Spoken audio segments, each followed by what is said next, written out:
Tucked away in a gully inside the border wood of Inlist, west of the Ivory Tower and north of Caterwauling, is a coffee shop that looks like it was teleported into Gallerie from circa 2010 Seattle about 1 foot off the ground at an ever so slight angle and fell the rest of the way, which, by all rights, it may have been. Half of it is still intact, save for a few patches of the exterior stucco. The other half looks largely repaired from native materials. A few cables extend from it up a nearby tree to a solar panel held together by duct tape, tipples, silk, and hope. It gets light for most of the day through a gap in the canopy, but not enough to power a building. You get about 3 hours of espresso machine use out of it, that's about it. Less if you want to run the blender. There's a bathtub sitting out front in the open air with a view to the trees, and a skylight that was, at one point, just a roof, until a storm knocked over a branch one day and made a new hole in the place. It's been cleaned up now, but the remodel wasn't exactly planned. It sits alone in the ferns. No roads lead to it, no traveled paths worth mentioning. It is, by all rights, unfindable unless you're specifically combing the forest for it, and even then, thanks to some clever brushwork laid there by muses who have stayed in it, it tends to go overlooked unless you already know it's around. Which is very much the point. The Prelacy would be none too pleased to know that such a place existed so near their claimed territory, even less so if they knew its usual patronage. Captain Harold Trist, third caretaker of Brewhaven and ex-Caterwauling Barrel Cavalry, is for all the world a 9-foot-tall orange tabby cat with the body of a bear. The gay kind or the forest kind, depending on who's looking. Most who know him these days would be surprised to hear he used to be military. It's certainly not a thing he brings up. He makes a fantastic pour-over now, cooks a mean omelet, and most importantly, runs the only safe spot between the Prelacy lands and the coast till you exit the border wood if you're a muse. The rules are pretty simple. Brewhaven is hot food, a place to stay, a little orientation and a direction from a native, a few sights and smells most new muses find comforting amidst the chaos of their initial arrival. In return, as they gain power and ability, they return to repair the equipment with medium, shore up the sketches that keep the place hidden from aggressors, bring fresh beans and liquor from the canvas, and help orient new muses if any are currently around. You can't stay there long term. More people moving with regularity increases its chances of being discovered, but it's there when you need it, and so too, for the past 8 years, has been Harold. He can really do that? Evelyn asked, looking at the young boy who had been staring intently at a piece of paper in front of Harold for the past few minutes. Use magic, I mean? Like us, I guess? Harold leaned back and shrugged. Everyone can use medium to some degree. It's kind of part of being sapient. Not in the canvas, it sort of gutters out there, but here in the gallery, yeah. He won't be able to harness it like you'll eventually be able to, but we'll get some out of him with a little training. The him in question was Jean-Luc, a young human boy from somewhere in the mid-900s France, who had fallen through the slip with Ambrose, the tiefin who now sat on his shoulder. The pair had come through together and were, so far, pretty inseparable. Not terribly surprising. That Jean-Luc was handling Gallerie at all was already a triumph for a 13-year-old shepherd from the medieval period. His best friend, at the moment, was a literal bee not 24 hours ago, until he'd landed on Jean-Luc's leg and decided he was a boy instead. The pair of them had fallen through the tandem slip along with Evelyn, who heralded from 1920s New York, Fidelity, who was from roughly the same area some 100 years later down the line, and Vince and Vincetta, who were allegedly a single person before they slipped down the same hole from 1985 Chicago and landed as a pair of stone-looking lions with the rest of them. All, apparently, were muses, save for Jean-Luc, and Harold, of course, who had been kind enough to furnish the group with some cookies that made Ambrose and Jean-Luc's medieval French understandable and had subsequently spent the last hour trying to coach the boy on how to cook them himself. The alien things couldn't teach him? Fidelity asked. Fidelity was, according to Harold, a Selu. He was also a bit blunt, but Evelyn had a feeling part of that was due to veiled fear. They just kind of thought it to us, and we could do it. Patrons, Harold corrected. And you can't use it because they thought it to you. You can use it because you're made of it. In some way or another, it's a thing you've always felt. They can teach you a sketch like that because the patrons move medium like wind moves smoke. They can literally rebuild your mind to understand their concepts. You're a painting to them. He gestured to Jean-Luc before picking up his cup of tea, which was adorably small in his oversized paws. The rest of us fleshy beasts need to kind of puzzle it out, or just work off a set formula. That's all we're doing here. If I can get him to tap into any medium at all, I can just teach him how to cook this one dish with it, and that'll help. He doesn't need to innovate new paint with it. Not yet, anyway. It takes a lifetime to figure out how to do that. I can't say I love the idea of a floating nightmare rebuilding my mind, Evelyn said warily. Encountering the mouths had been troubling enough without worrying about them reforming her as easily as she now cast medium around. Harold smirked. Can't say I blame you, he said. But I wouldn't worry too much about it. They have a kind of interior rule about doing that sort of thing. Users have a role to play in all this, and it depends on their independence of thought. Patrons aren't allowed to turn you into puppets. It ruins what you're good for. He lifted a finger in warning. Doesn't mean they won't try to manipulate you, though, so watch out. Rewriting is cheating, but watching you squirm and struggle with temptation is entertainment. They'll absolutely do that. Will they do that to Jean-Luc? Ambrose asked. Tiefin rarely spoke up. Language in general was new to him. Harold looked into his teacup. Honestly, Ambrose, I'm surprised they left him alive when they found you. It's probably only as a favor to you that he's still breathing at all. Or leverage. There was a moment of silence that fell over the General Assembly. Ambrose broke it. That feels like a rather cruel favor, he said. I'm not sure I trust them to keep granting it. Harold grinned. You catch on quick, he said. I'd not have them use Jean-Luc to threaten me, Ambrose decided. Can you fight a patron? The big orange cat winced and put his tea back down. Ambrose had manifested at roughly a foot tall, but the caterwaul had already watched the little Tiefin stab a giant in the face. Leave it to a bee to not be put off by the scale of a task. Let's start with making cookies first, he offered. Fighting a god can wait a few days. Ambrose nodded, apparently content with that timeline. Fidelity and Evelyn, however, exchanged worried looks. The first light chapter is probably the longest chapter in the book, with the exception of possibly the sketch chapter that just has all of the lists of spells and doesn't really contain any other major material. First Light contains the overall setting guide, the description of all your kind of nemesis, the various things you can encounter, the monsters, the notions, the nightmares, the factions, general terrain and gallery, how you get back and forth between there and the canvas, and about a 4-page intro of how you can structure your first 3 sessions so that you have some sort of idea of the way that the game is structured to flow. Because Gallerie does have sort of a not a set script, but rather a sequence of events that takes place to bring its main plot into play. And you can actually reorder those or bypass a few of them or just kind of focus on ones and kind of ignore the others if you want to. You don't have to play this game the same way every time.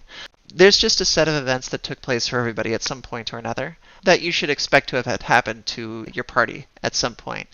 So this one gives you the first 3 sessions, including character creation, some indications of how you can do that with your party, structuring your first session, a few key events that will take place, like what pulls you into your motif, how you might pursue your manifestation, structuring your second session, wrapping up those sessions, figuring out how you're going to slip to Gallerie, and how you arrive, and then what we kind of call the gift exchange, the first encounter with patrons where they end up giving you a stroke, which is one of the kind of magical spells in the setting, and a instrument, which we talked about a little earlier. And from there, everything kind of becomes very open form, and you can sort of go in whatever direction you, or as the party or as the guide, have kind of decided is the fun direction to take. How much time you spend in this prelude is very much up to you. You don't need to spend any. You can bypass all of it. You can go straight to Gallerie and kind of begin as having done all that. Or if you want, you can have a big chunk of the game just be even all this stuff, where characters are just beginning to notice their motifs and have to go through this entire process of trying to figure out, what they are, who they are, how this plays into them, so that call, when it comes, is just sort of undeniable, which can make for really fun breakthrough experiences. But I actually found you can get some really powerful ones, especially with the right crowds, people who sort of experience similar in their lives. 3-session pattern works out really well for getting you into Gallerie. Another thing that happens in this section of the book is you end up with a brief description of the different manifestations, how they are kind of expected to present themselves, and some prompts and ideas that are related to them. You have a huge amount of control over your appearance in this game. You are not locked to the pictures you find in this book or any of the kind of like overall motifs by any particular mechanism other than you finding them visually appealing. But in order for some of the powers to kind of like make sense, for instance, if you've got, one of the characters, the Hauncher, is a enormous bird, it has powers related to ripping up trees and using its wings to like change weather by causing giant gusts and stuff. These powers don't necessarily make sense unless you are in fact a giant bird. So there are certain visual things that like are kind of the trappings of these manifestations, and beyond them you can alter them to your will. And you can even kind of fuss with them if you want to. There's nothing saying you can't create those spectrally, as long as you're not trying to get some kind of weird like invisibility bonus out of it or something like that. This is a game about presenting yourself as you will in ways that are personally empowering and feel correct, and you're not locked down to the pictures that are presented here, even if they are kind of the standard in the space.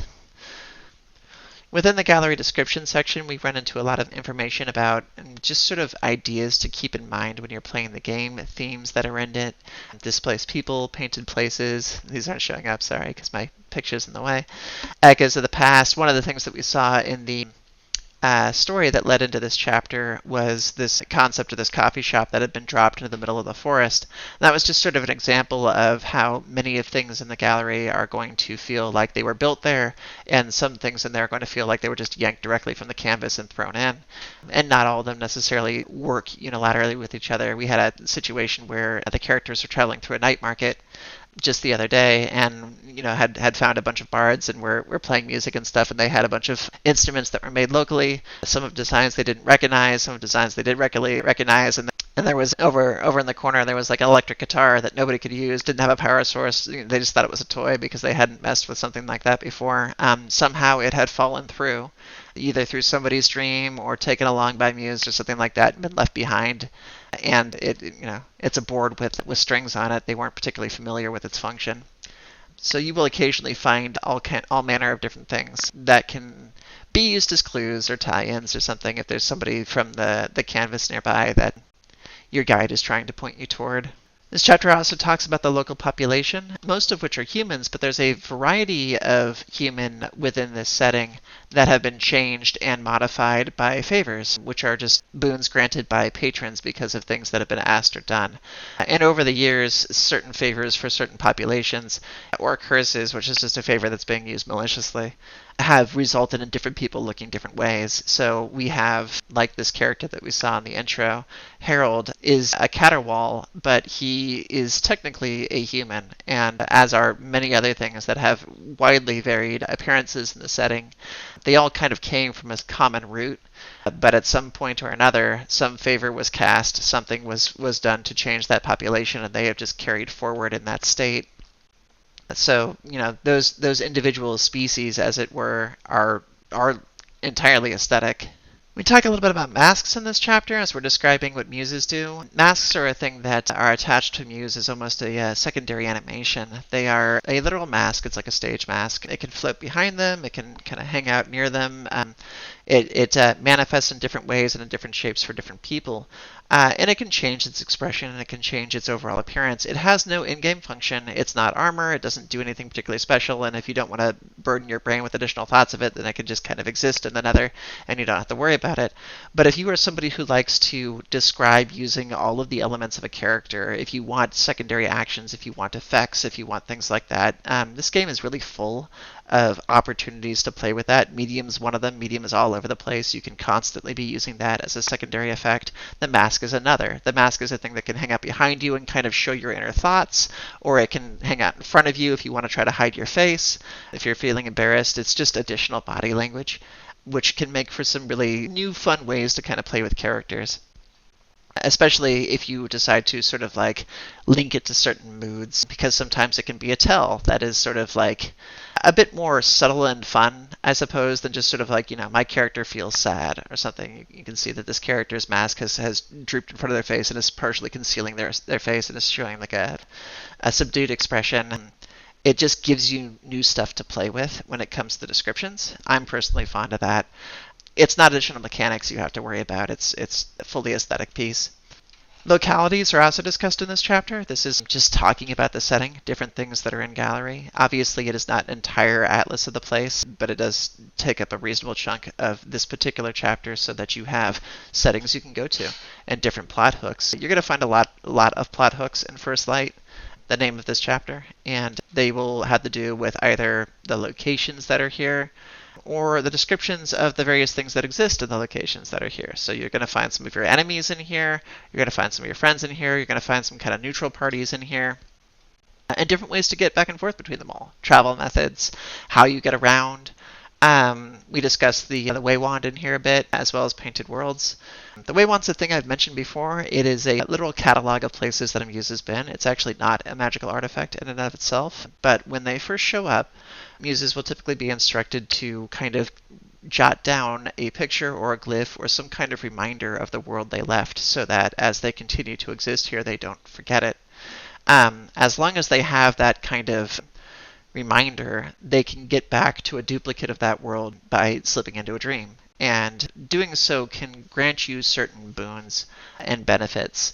Sometimes it's just a story element, so it's an opportunity for them to go back and kind of revisit the point that they first came over here and see if there was something else they could have done, something different that they might have played out. It can be a transit point to the actual canvas. All dreams have two exits in this setting. Dreams are these painted worlds, and you can either exit into the gallery or you can exit into the canvas. When you use a way wand to travel into these duplicate settings of your memories, you do not immediately have the exit to the canvas available to you, but if you work through them and kind of address whatever it is that setting is asking of you, something we discuss in Painted Worlds is this idea of each of the painted worlds having some kind of question, having some kind of reason for its existence that you have to go find. And as long as they kind of make peace with that particular memory, then they have a pretty reliable means of transit back and forth. We discussed slips in here. Slips are the things that muses first come through when they first show up in the gallery to begin with. They are also dreams, but they are specific dreams where there's no other content in them. It's just what happened when the muse slipped from the canvas to the gallery. So they are effectively just simple tunnels between one and the other, which is the only way that you really get simple tunnels, or one of the only ways that you only get simple tunnels, especially of that degree of stability. And so it makes them very valuable. So not every muse creates an independent slip. Sometimes they all slip through the same space. If you're creating a party of adventurers, often that's a much easier way to handle it so that you're not having to juggle multiple slips, that you're having to figure out, what kind of important things happen because of this world. They can also come through slips that already exist. The slip doesn't have to generate in the exact location the muse was. They can exit out of a different spot if you don't want to deal with that plot device, and you just want them to emerge someplace that you specifically are ready for them to emerge without creating a new one. Big part of this particular chapter is the patron section that discusses all the different patrons. We've mentioned them a few times. There are 8 of them in the setting, and there is the implication that perhaps more do exist, but haven't yet been found or seen. These are pretty important entities in this space. Your characters will all interact with them at some point or another. They will continually interact with them if they're pursuing favors. Chances are the patrons may visit them at one point or another to ask favors of them, see if they might be interested in doing specific tasks, try to change the way the canvas looks in order to favor one patron's vision or another, at potentially the risk of pissing off a different patron. This is a supernatural element of the setting that you can kind of engage with to the pleasure of your table. If you want to play a game with upper level deific figures that have a lot of power that can kind of toss folks around, but also have big rewards, if you sort of like jump through their hoops, play with their adventures, then they are available for that to happen. It is also not essential that you play with these in every game. They do show up as part of the prelude sequence in that they give you your instrument and your first piece of brushwork, but you don't necessarily need to have them in there beyond that if you don't want to. And in fact, that sequence can be just sort of dropped off. You could say that you come across those items, and that could be seen as the patrons trying to not necessarily directly interfere, just to see what it does. Every encounter with a muse is a bit of an experiment, and they do value the illusion of free will, as it were. They want muses to kind of be unencumbered and uncontrolled and part of the creative process and the chaos that they represent. But like most folks claiming that, they also will poke, and they will push and prod and try to get you to work in ways that are biased toward them while claiming non-interference. The degree to which they do that will vary and is something that you can play with as a party.